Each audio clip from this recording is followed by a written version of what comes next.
নমস্কার বন্ধুরা, পাপড়ি কিচেন থেকে বলছি। সবাই কেমন আছেন? নতুন একটা রেসিপি নিয়ে চলে আসলাম আপনাদের মাঝে। কেটে নিয়েছি টমেটো আর কেটে নিয়েছি মাছ। এই কেটে ধুয়ে পরিষ্কার করে সুন্দর করে লাল করে ভেজে নিয়েছি। এটা নলা মাছ। ফোড়নে দিয়ে দিলাম জিরা ও তেজপাতা, 2 টুকরা দারচিনি দিয়ে দিলাম, একটা এলাচ দিয়ে দিলাম, কিছুটা পেঁয়াজ ও কাঁচামরিচ বাটা, আর দিয়ে দিলাম আদা ও রসুন বাটা। এটা আমি সুন্দর করে কষিয়ে নেব। দেখুন বন্ধুরা, এখন দিয়ে দিলাম একটু জল মশলাটা কষানোর জন্য। দিয়ে দিলাম স্বাদ মতো লবণ,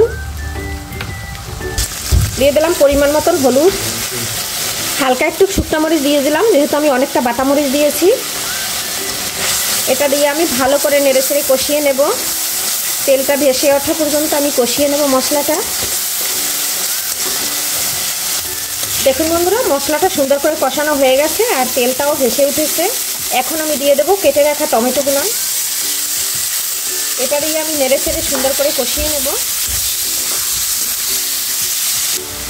দেখুন বন্ধুরা, টমেটোটা সুন্দর করে কষানো হয়ে গেছে। এখন আমি দিয়ে দেবো গরম জল। দেখুন বন্ধুরা, গরম জল দিয়ে দিলাম, কারণ গরম জল দিলে তরকারিটায় টেস্টের দ্বিগুণ বেড়ে যায় আর তাড়াতাড়ি হয়েও যায়। দেখুন বন্ধুরা, ঝোলটা ফুটে গেছে। এখন আমি ভেজে রাখা মাছগুলো দিয়ে দেবো।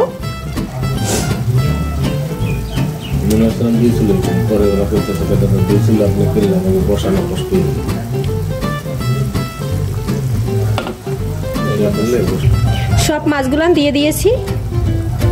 দেখুন বন্ধুরা, মাছটা সুন্দর করে ফুটে উঠেছে। আর কিছুক্ষণ সময় পরে আমার রান্না শেষ। দেখুন বন্ধুরা, তরকারিটা প্রায় শেষের দিকে। এই পর্যায়ে আমি একটু জিরা ধুনগের গুঁড়া দিয়ে দিলাম। এটা আমার ভাজা জিরার গুঁড়া, এটা দিয়ে দিয়েছি।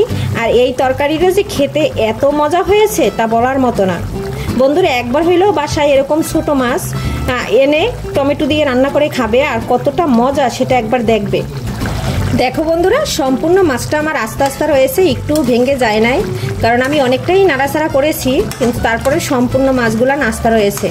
পাপড়ি কিচেনের ভিডিও যদি আপনাদের ভালো লাগে, একটা লাইক কমেন্ট শেয়ার দিতে ভুলবেন না। এখন আমার রান্নাটা শেষ, আমি এখন নামিয়ে নেব। আজকের ভিডিওটা এখানেই শেষ করলাম। সবাই ভালো থাকেন, সুস্থ থাকেন। সবাইকে নমস্কার।